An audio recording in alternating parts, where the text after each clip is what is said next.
মানুষ যে দুনিয়াতে আসছে, এই আসার দ্বারা মানে তার যে উদ্দেশ্য, এই উদ্দেশ্যটা আমরা ঠিক করি। আমরা বেশিরভাগ মানুষ আপনার দিক বেদিক দৌড়াদৌড়ি করতেছি, ছুটাছুটি করতেছি।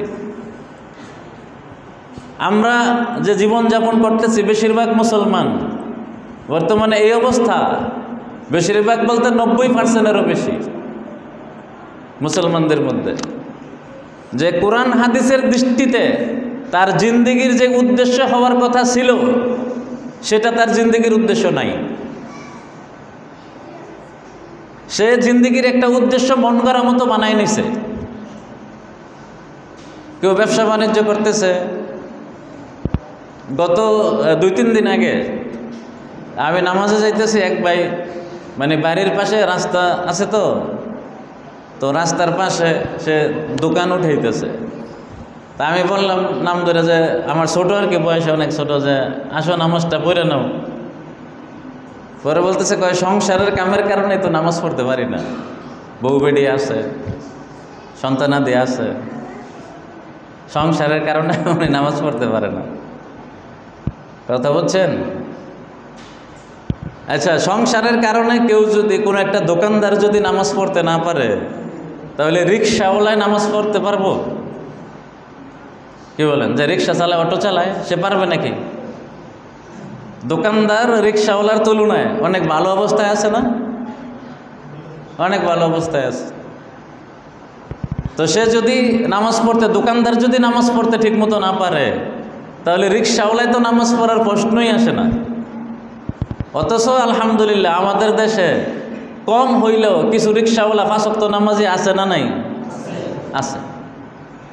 তাহলে রিক্সাওয়ালায় নামাজ পড়ে কিভাবে, যদি দোকানদার ভাই নামাজ পড়তে না পারে? আসলে বাস্তবতা হচ্ছে, ওই যে একটা কথা আছে, করার এক কথা, না করার হাত কথা।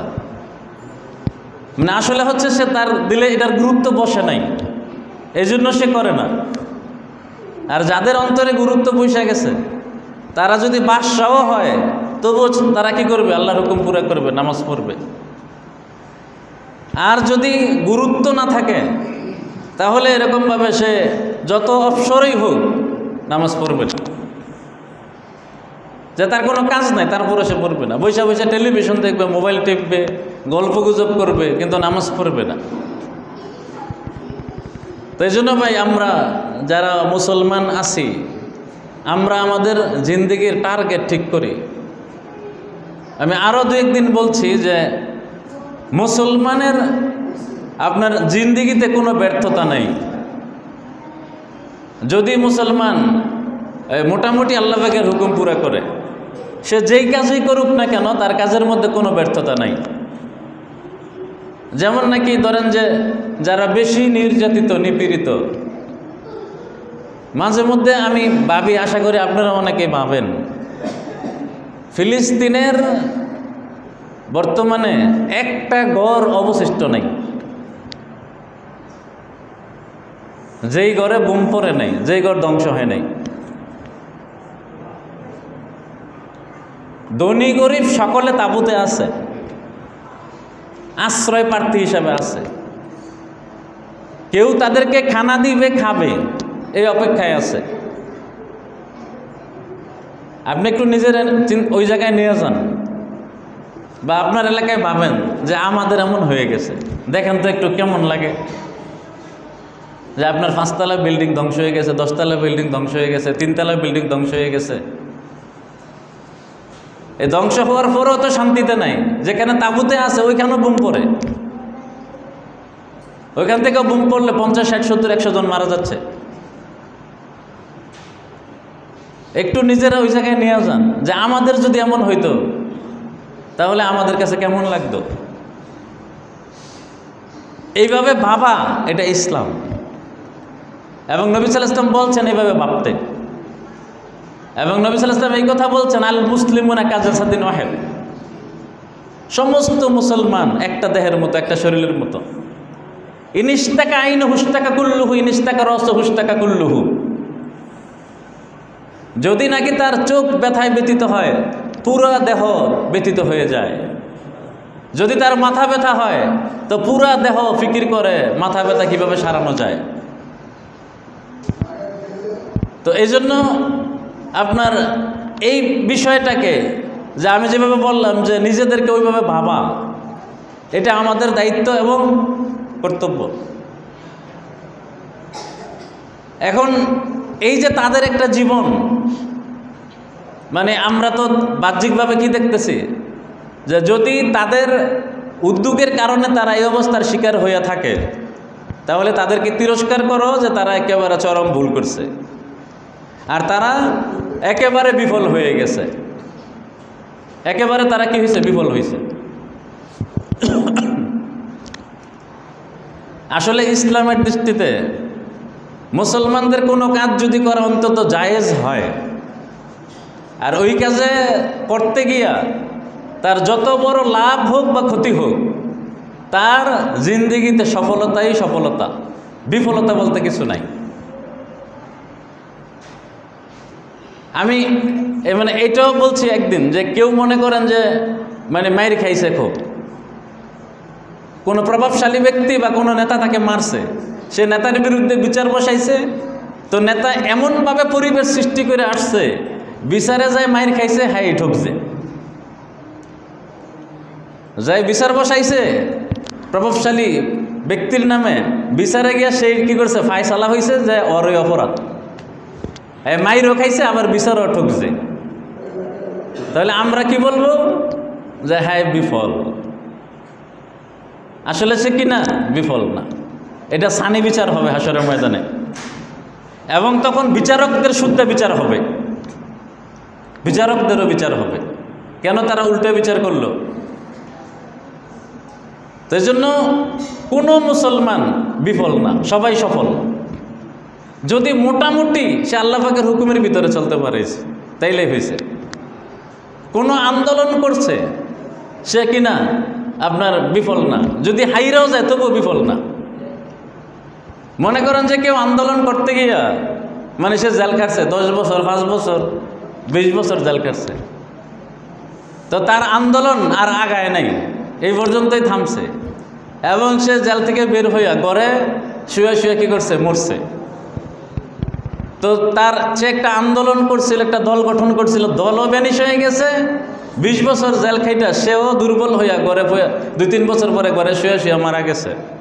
তা আমরা কি বলবো? সে বিফল। আসলে ইসলামের দৃষ্টিতে সে কি না? বিফল না, সে সফল। তাই জন্য এইভাবে যদি আমরা নিজেদের মন মানসিকতাকে গড়তে পারি, তৈরি করতে পারি, তাহলে আমাদের কোনো কাজেই আমাদের আর বেশি কষ্ট হবে না, কোনো কাজে আমাদের কাছে অনেক বেশি খারাপ লাগবে না। আর আমরা যে কাজটাই করি, এটাতে যতটুকু করতে পারছি ততটুকু আমি সফলতা পাইছি, আমার অন্তরে একটা শান্তি থাকবে, আনন্দ থাকবে।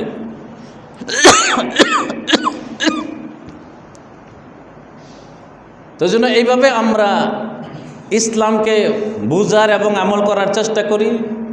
আমাদের মুসলমান আমরা যারা আছি, আমাদের জিন্দেগি টার্গেট ঠিক করি যে আমি দুনিয়াতে আসছি এবং আমি মারা যাইব একদিন। এই মাঝখানের সময়টাতে আমার 50-60 বছরের জীবন, এই জীবনটাতে আমার মূল কাজ কি হওয়া দরকার আর কি করতেছি আমি, এটা একটু নিজে নিজে মানে প্রত্যেকেই নিজেকে প্রশ্ন করি। এবং এইভাবে প্রশ্ন করে যদি আলহামদুলিল্লাহ আমি ঠিক অবস্থায় থেকে থাকি তো শুকরিয়া আদায় করি আলহামদুলিল্লাহ। আর যদি আমি ভুলের মধ্যে থেকে থাকি তাহলে নিজেদেরকে আমরা সংশোধনে নিয়ে আসতে হবে। আমরা বেশিরভাগ মুসলমান, 90%-এরও বেশি মুসলমান, আমরা আমাদের যে কাজকর্মগুলো করি, আমাদের জিন্দিগির মানে মূল টার্গেট হয়ে গেছে বর্তমানে যারা দোকানদারি করে, শাটার খোলা আর শাটার লাগানো। সকালবেলা 10টা বাজে শাটার খুলবে, রাতের 9টা শাটার লাগাইব, অথবা দোকানদার যারা আছে রাতের 12টা-1টা বাজে শাটার লাগায়। এটাই হচ্ছে এই দোকানদারের জিন্দিগির মূল লক্ষ্য। ওনার জন্য আমরা আফসোস করি, উনি আফসোস করবেন মরণের পরে, আর আমরা জিন্দা থাকতে আফসোস করি। মানে আল্লাহ তাআলা আমাদেরকে টুকটাক কোরআন হাদিসের জ্ঞান দান করছেন, এই কারণে আমরা জিন্দা থাকতে আফসোস করি এই জাতীয় ব্যক্তিদের জন্য, যারা টার্গেটে ভুল, যেই কাজ করে বর্তমানে ওই কাজটাই তার জিন্দেগির মূল লক্ষ্য বানাই করতেছে, এবং তাকে নামাজের কথা বললে তো সে বলে যে কাজকর্ম করে সে নাকি কুলে উঠতে পারে না, সে নামাজ পড়ার সুযোগ করতে পারে না, সময় করতে পারে না। অথচ আল্লাহ তাআলা এই লোকটাকে বানাইছেনই নামাজের জন্য, নামাজ পড়ার জন্য এই লোকটাকে আল্লাহ তাআলা সৃষ্টি করছেন, বানাইছেন। ওমা খলাকতুল জিন্না ওয়াল ইনসা ইল্লা লিয়াবুদুন, যে আমি জিন এবং ইনসানকে শুধুমাত্র আমার ইবাদত বন্দেগী করার জন্য সৃষ্টি করছি, বানাইছি। তো এই ইবাদত বন্দেগী অনেক প্রকারের আছে, আমরা সকলেই জানি। নামাজ হচ্ছে সর্বোত্তম ইবাদত, এবং সবার আগে নামাজের হিসাব নেওয়া হবে। আউয়ালু মা ইউহাসাবু বিহিল আবদু ইয়াউমাল কিয়ামাতিস সালাহ, হাশরের ময়দানে কিয়ামতের দিন সর্বপ্রথম মানুষ থেকে নামাজের হিসাব নেওয়া হবে, যে তুমি নামাজটা ঠিকঠাক মতো পড়ছো কিনা। তো এই জন্য ভাই আমরা মুসলমান ভাইদেরকে হাতে পায়ে ধরে বলি, আপনারা নামাজটা কন্টিনিউ করেন, 5 ওয়াক্ত নামাজটা পড়েন, আপনার জন্য অনেক অনেক ভালো হবে।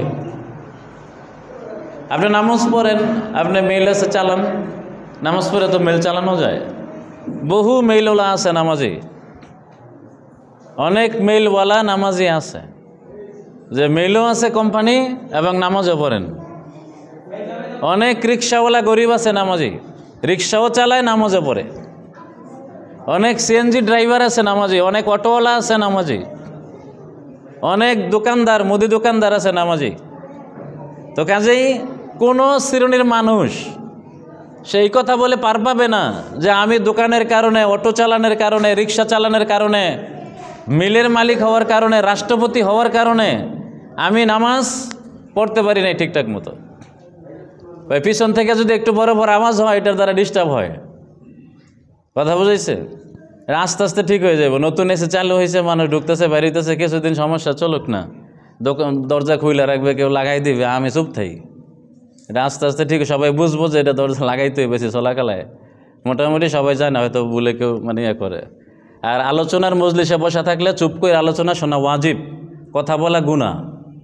এটা আমার কথা না, কিতাবের মধ্যে আছে। বাংলা ওয়াজও মজলিসে থাকলে শোনা ওয়াজিব, যদি সে শুনতে না পারে তাহলে বের হয়ে বাইরে চলে যেতে হবে, কথা শেষ করে পরে ঢুকতে হবে আবার। এটা মাসালা, নিয়ম। তো এইভাবে আল্লাহ তাআলা আমাদেরকে বুঝার তৌফিক দান করেন। তো যাই হোক ভাই, দোস্ত বুজুর্গ, আমাদের সামনে কুরবানি। এখন এই কুরবানি কাদের উপরে ওয়াজিব এটা আমরা বলছি। তো সেটা হচ্ছে, আমরা বলছিলাম যে মালিকের নেশাব, এই নেশাবটা মনে রাখলে ভালো হয়। 52.5 তোলা রূপার দাম। এই পরিমাণে টাকার মালিক যেই ব্যক্তি 10 তারিখে সকালে, 10 তারিখে, 11 তারিখে, 12 তারিখের সন্ধ্যা পর্যন্ত, এই সময়টার ভিতরে যেই ব্যক্তির কাছে আপনার এই 52.5 তোলা রূপার দাম, এই পরিমাণে টাকা 70,000 টাকার মতো যার হাতে এসে পড়বে, তার উপরে কুরবানি করা ওয়াজিব। এখন এটা আবার 3 দিন থাকতে হবে, বিষয়টা এরকম নয়। 3 দিনের ভিতরে তার কাছে টাকা এসে গেলেই তার উপরে কুরবানি করা ওয়াজিব হয়ে যাবে। নবী সাল্লাল্লাহু আলাইহি ওয়াসাল্লাম বলছেন, মান ওয়াজাদা সাআতান লিআই ইউযাহিয়া ফালাম ইউযাহি ফালা ইয়াহজুর মুসাল্লানা। যেই ব্যক্তি আপনার তৌফিক পাইল কুরবানি করার, কিন্তু সে কুরবানি করলো না, কুরবানি করার সে সুযোগ পাইছে, টাকা পয়সা তার হাতে ছিল, কিন্তু সে করে নাই। নবী সাল্লাল্লাহু আলাইহি ওয়াসাল্লাম বলতেছেন, সে যেন আমাদের সাথে ঈদের নামাজ পড়তে না আসে। অর্থাৎ সে ঈদের নামাজ পড়ে করবো কি? সে গুরুত্বপূর্ণ একটা আমলকে বাদ দিছে। কুরবানি করা জানি কি সুন্নত না ওয়াজিব না ফরজ, কি জানি বলেন? 2-4 জন বলেন তো, কুরবানি করা সুন্নত না ফরজ? কুরবানি করা ওয়াজিব। কুরবানি করা কি ওয়াজিব। এখন ওয়াজিব তরক করার কারণে নবী সাল্লাল্লাহু আলাইহি ওয়াসাল্লাম বলছেন, সে আমাদের সাথে ঈদগাহ নামাজ পড়তে আসা দরকার নেই। তো যে ব্যক্তি 5 ওয়াক্ত নামাজ পড়ে না, তার ব্যাপারে কি বলা যেতে পারে বলেন?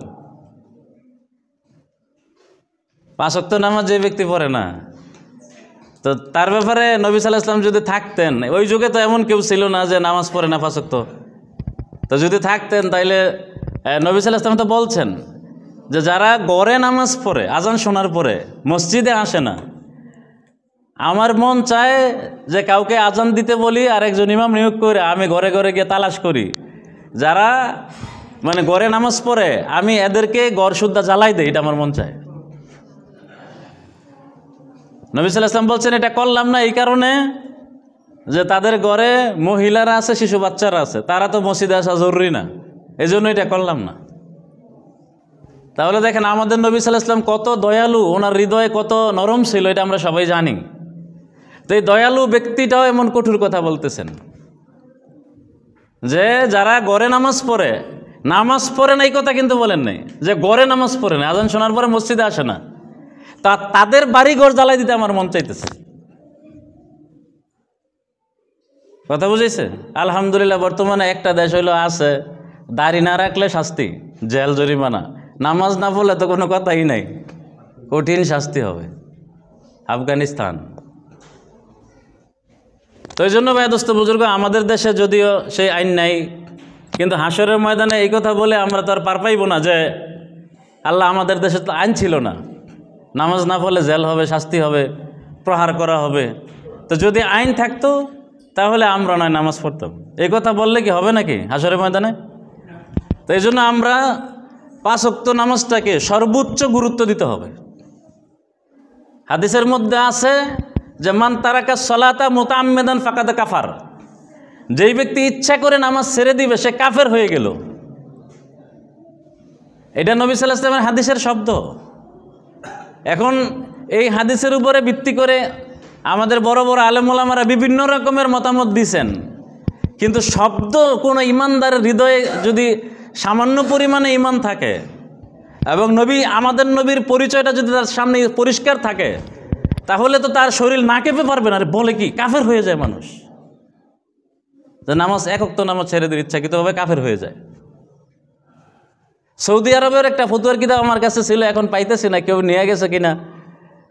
তো ওইটার মধ্যে আমি ভিতরে ঢুকে দেখলাম, বেশি পড়ি নাই, অল্প পড়ছিলাম, যে ওনাদেরকে প্রশ্ন করছে অনেকভাবে যে যারা নামাজ পড়ে না এরা মুসলমান কিনা। তো সৌদি আরবের আলেম ওলামারা বলছেন কাফের কাফের কাফের কাফের কাফের, যারা নামাজ পড়ে না এরা মুসলমান না, কাফের। এখনও সৌদি আরবের আলেম ওলামারা এমন বলে। আর আমাদের হানাফি মাযহাবে আবু হানিফা রাহমাতুল্লাহ সবচেয়ে নরম কথা বলছেন। উনি বলছেন এখানে নামাজ পড়ে না মানে নামাজ অস্বীকার করে, যে নামাজ পড়া লাগবে না, নামাজ ফরজ না, এরকম যারা বলে তারা কাফের হবে।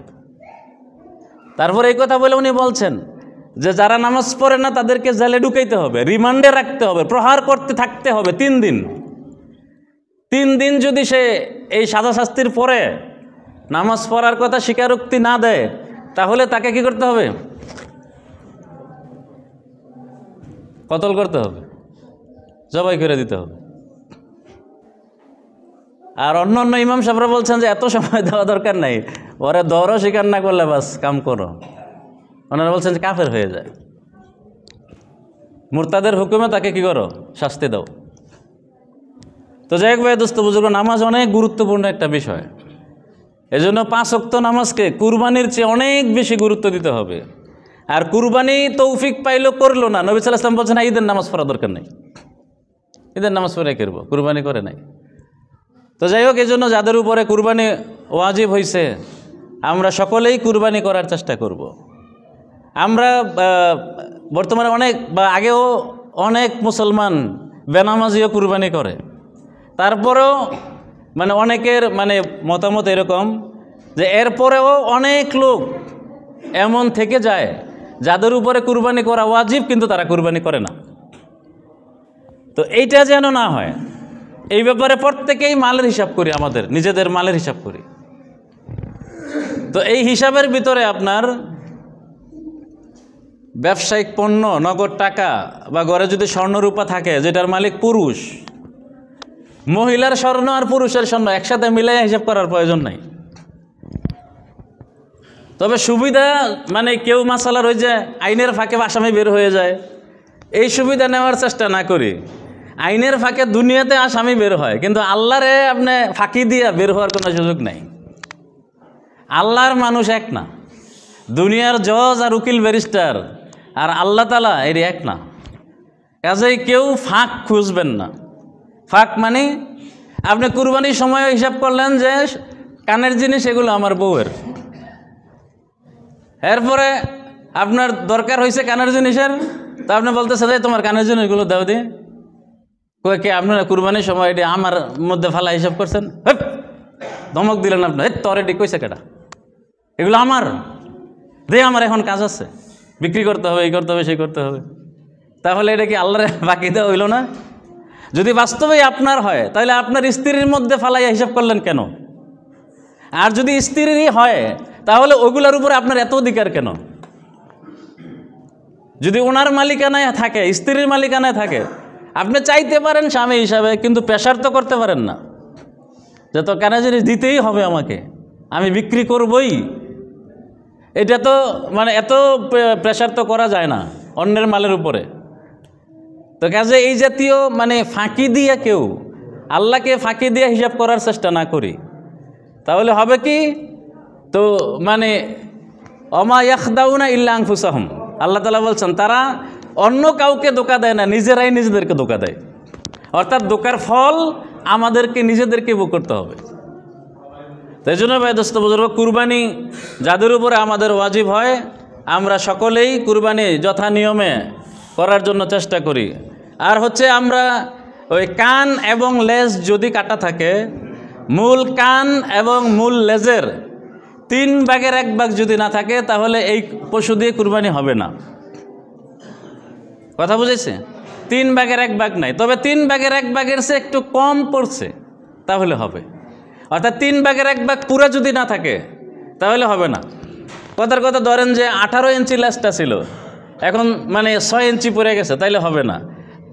3 ইঞ্চি পড়ছে বা 4 ইঞ্চি পড়ছে তাহলে হবে, এমন আর কি। যেমন নাকি আপনার কান 6 ইঞ্চি ছিল, তো এখন 2 ইঞ্চি পড়ে গেছে, তাহলে এটা দিয়ে কুরবানি হবে না। 1 ইঞ্চি পড়ছে, আধা ইঞ্চি পড়ছে, তাহলে কুরবানি হবে। এটা হলো লেজ এবং মানে কানের ক্ষেত্রে। আর শিংয়ের ক্ষেত্রে আপনার শিং একটা ভিতরে থাকে, আর একটা যে উপরে, এটা কিন্তু কাবার শিংয়ের, আর একটা ভিতরে আছে। ওইটা মানে উপরেরটা যদি পড়ে যায় তো ওইটা অনেকটা দেখতে গোস্তের মতো বা হাড্ডি গোস্ত মিলানো এরকম মানে হয়। তো উপরের শিংটা যদি পড়ে যায় কাবারটা, আর নিচেরটা যদি ঠিক থাকে, তাহলে এটা দিয়ে কুরবানি হবে। তো এই হইল মানে এরকমভাবে মোটামুটি। আর এই দাঁতের যেই বিষয়টা, এটা হচ্ছে আমাদের হানাফি মাযহাবে বয়সটাই হচ্ছে এখানে ধর্তব্য। আপনি দাঁত 2টা উঠছে না কি না, এগুলো কি না ধর্তব্য না, বয়স 2 বছর হইতে হবে, এটা মনে রাখতে হবে খুব ভালোভাবে। এই জন্য আমরা এই ব্যাপারে খুব সচেতন থাকি যে দাঁত আপনার মানে 2টা উঠে গেছে ঠিকই, কিন্তু বয়স এখন 1 মাস কম, তাহলে তো এটাতে কুরবানি হবে না। আর হচ্ছে যে একেবারে অনেক বুড়া হয়ে গেছে, দাঁত পড়তে পড়তে সব পড়ে গেছে, এটা দিয়ে কুরবানি হবে না। তাই জন্য এই বিষয়গুলো আমরা এরকমভাবে খেয়াল করি। আরেকটা হচ্ছে যেহেতু আমি কুরবানি দিব, টাকা দিয়ে পশু কিনবো, তো আমার তো এরকমভাবে ত্রুটিযুক্ত পশু চিন্তা করার দরকার নেই। ওইটা কেউ নিয়ে আসছে বাজারে, ওইটা থাকুক, আমি ওইটা কেনা দরকার কি? আর যদি কেউ মনে করে টাকা পয়সা কম, ওইটা কিনলে একটু কমে কেনা যায়, তাহলে এই জাতীয় মাসালাগুলো সামনে রেখে আমরা পশু ক্রয় করতে পারি। আল্লাহ তাআলা আমাদের সকলকে যে কথাগুলো বলা হইল এগুলোর উপরে যথার্থ নিয়ম মেনে আমল করার তৌফিক দান করেন।